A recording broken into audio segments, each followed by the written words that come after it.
کیا آپ جانتے ہیں کہ اس وقت اسی لمحے جب آپ یہ ویڈیو دیکھ رہے ہیں زمین کے سینے میں ایک انسان زندہ دھس رہا ہے۔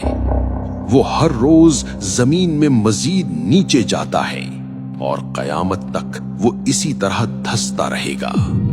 یہ کوئی افسانہ نہیں، یہ صحیح بخاری کی مستند حدیث ہے جس میں نبی کریم صلی اللہ علیہ وسلم نے فرمایا وہ قیامت تک زمین میں دھستا ہی چلا جائے گا۔ یتجلجل فیہا، اس کی چیخیں مٹی کی تہوں میں دب چکی ہیں، لیکن اس کا جرم آج بھی زمین کے اوپر موجود ہے۔ یہ کون تھا؟ یہ کوئی بادشاہ نہیں تھا، یہ کوئی جرنیل نہیں تھا، یہ تاریخ کا سب سے بڑا سائنٹسٹ تھا جس نے کائنات کا وہ کوڈ توڑ لیا تھا جسے آج ہم کیمیا کہتے ہیں۔ اس کا نام قارون تھا۔ لیکن قارون ہمیشہ سے ایسا نہیں تھا۔ آئیے 3500 سال پیچھے چلتے ہیں، قدیم مصر اینشنٹ ایجپٹ کی گلیوں میں۔ تفسیر ابن کثیر اور دیگر روایات بتاتی ہیں کہ قارون اللہ کے نبی حضرت موسیٰ علیہ السلام کا چچا زاد بھائی تھا۔ وہ بنی اسرائیل کا سب سے خوبصورت نوجوان تھا۔ اس کے چہرے کی چمک کی وجہ سے لوگ اسے منور کہتے تھے۔ وہ صرف خوبصورت نہیں تھا، وہ ذہین ترین انسان تھا۔ تورات کا علم موسیٰ اور ہارون علیہ السلام کے بعد سب سے زیادہ اسی کے پاس تھا۔ وہ عبادت گزار تھا، وہ عالم تھا، لیکن اس کے اندر ایک سانپ چھپا بیٹھا تھا، تکبر۔ پھر اس کے ہاتھ ایک ایسا راز لگ گیا جس نے اس کی دنیا بدل دی۔ بعض مفسرین جیسے امام قرطبی کہتے ہیں کہ اس نے وہ اسم اعظم سیکھ لیا تھا جس سے دعائیں رد نہیں ہوتی، اور بعض روایات کہتی ہیں کہ اس نے علم کیمیا یعنی الکمی میں کمال حاصل کر لیا تھا۔ اس نے وہ فارمولا دریافت کر لیا تھا جس سے وہ عام دھاتوں، لوہے اور تانبے کو خالص سونے میں بدل سکتا تھا۔ سوچئے، ایک ایسا شخص جو مٹی کو ہاتھ لگائے تو وہ سونا بن جائے۔ اس کے پاس دولت کے انبار لگ گئے۔ اس نے مصر میں ایک ایسا محل بنایا جس کی دیواریں سونے کی اور دروازے چاندی کے تھے۔ اس کی دولت کا اندازہ آپ قرآن کی اس آیت سے لگائیں، وَآتَيْنَاهُ مِنَ الْكُنُوزِ مَا إِنَّ مَفَاتِحَهُ لَتَنُوءُ بِالْعُصْبَةِ، یعنی ہم نے اسے اتنے خزانے دیے تھے کہ ان کی چابیاں ایک طاقتور جماعت سے بمشکل اٹھائی جاتی تھیں۔ تاریخی روایات یعنی اسرائیلیات میں آتا ہے کہ اس کے خزانوں کی چابیاں چمڑے یعنی لیدر کی بنی ہوئی تھیں، اور ان کا بوجھ اتنا تھا کہ 70 طاقتور مرد یا کچھ روایات میں 40 خچر صرف چابیاں اٹھا کر چلتے تھے۔ اگر صرف چابیوں کا یہ حال تھا تو خزانوں کا عالم کیا ہوگا؟ قارون اب فرعون کا درباری بن چکا تھا۔ اس نے اپنے ہی قوم بنی اسرائیل کے غریب مزدوروں پر ظلم شروع کر دیا۔ وہ بھول گیا کہ یہ علم اور یہ دولت اللہ کی دین ہے۔ جب قارون کی دولت اور تکبر حد سے بڑھ گیا تو اس کی قوم کے علماء اور نیک لوگ اس کے پاس آئے۔ انہوں نے اسے سمجھایا، اے قارون، اتنا مت اترا، اللہ اترانے والوں کو پسند نہیں کرتا۔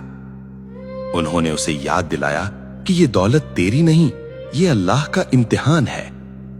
انہوں نے کہا، زمین پر فساد مت پھیلا، جیسے اللہ نے تجھ پر احسان کیا ہے تو بھی لوگوں پر احسان کر۔ لیکن طاقت اور پیسے کا نشہ انسان کو اندھا کر دیتا ہے۔ قارون نے ان کی بات سنی اور ایک ایسا جواب دیا جو آج بھی ہر متکبر انسان کی زبان پر ہوتا ہے۔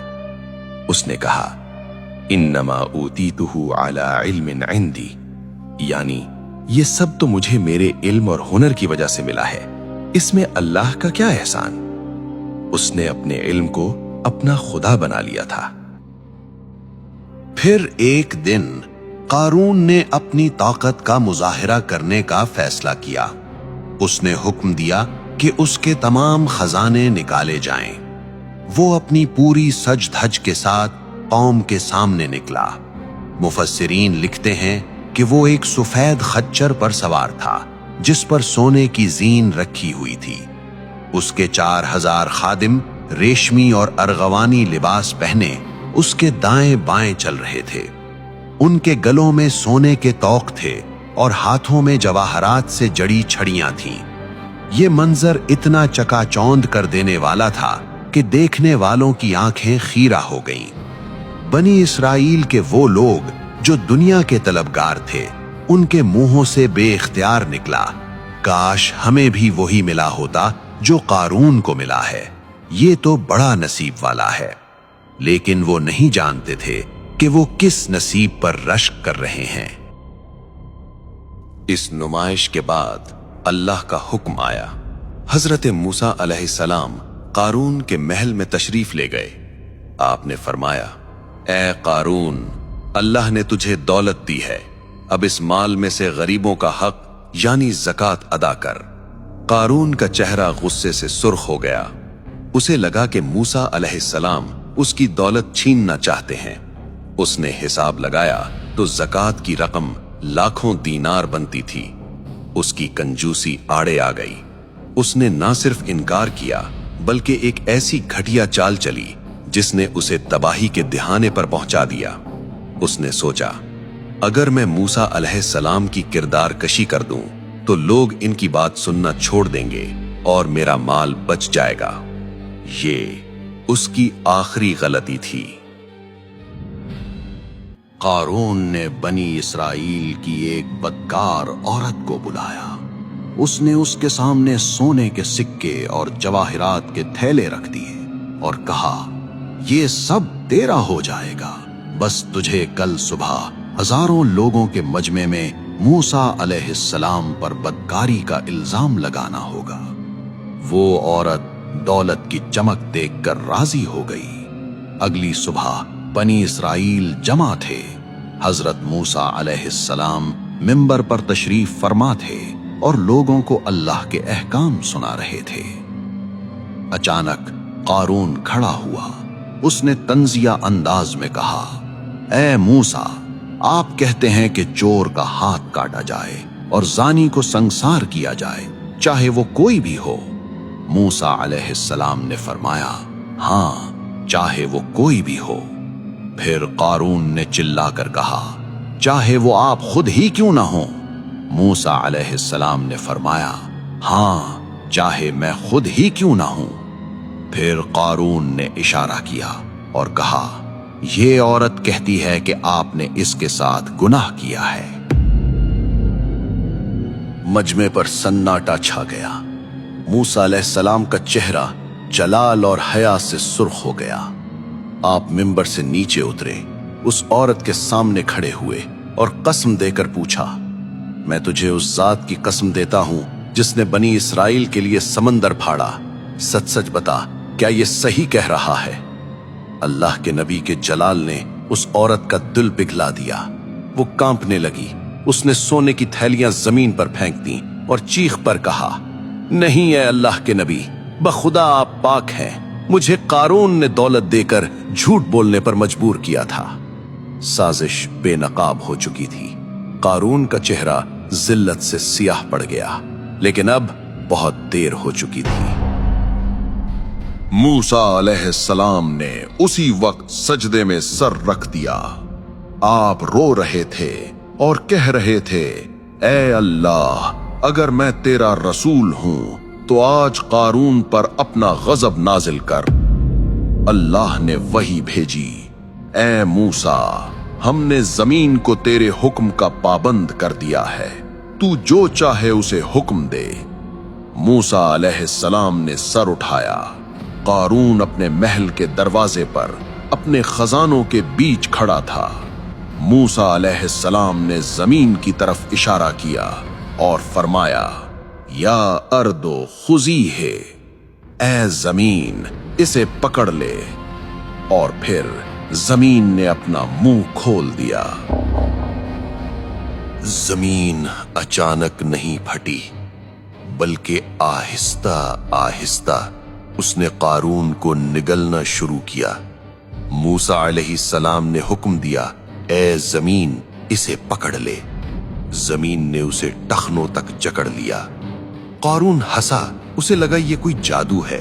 موسیٰ علیہ السلام نے پھر کہا، اے زمین اسے پکڑ لے۔ اب وہ گھٹنوں تک دھنس گیا، اس کی ہنسی چیخوں نے بدل گئی۔ وہ چلایا، اے موسیٰ مجھ پر رحم کر۔ مگر موسیٰ علیہ السلام نے تیسری بار حکم دیا، اسے پکڑ لے۔ اب وہ کمر تک زمین میں تھا۔ اس کے خزانے، اس کے محل، اس کی آنکھوں کے سامنے زمین میں غرق ہو رہے تھے۔ اب قارون گڑ گڑانے لگا، اے موسیٰ رشتہ داری کا واسطہ، میں تیرا چچا زاد بھائی ہوں، مجھے بچا لے۔ لیکن آج اللہ کے نبی کا دل سخت ہو چکا تھا۔ چوتھی بار حکم ہوا اور زمین نے اسے گردن تک جکڑ لیا، اور پھر آخری جھٹکا لگا۔ قارون اور اس کا تکبر ہمیشہ کے لیے اندھیروں میں گم ہو گئے۔ جب سب کچھ ختم ہو گیا تو اللہ نے موسیٰ علیہ السلام کی طرف وحی بھیجی، اور یہ وہ الفاظ ہیں جو ہر انسان کو یاد رکھنے چاہیے۔ اللہ نے فرمایا، اے موسیٰ اس نے تجھے 70 مرتبہ پکارا، تجھ سے رحم کی بھیک مانگی، مگر تو نے اسے معاف نہیں کیا۔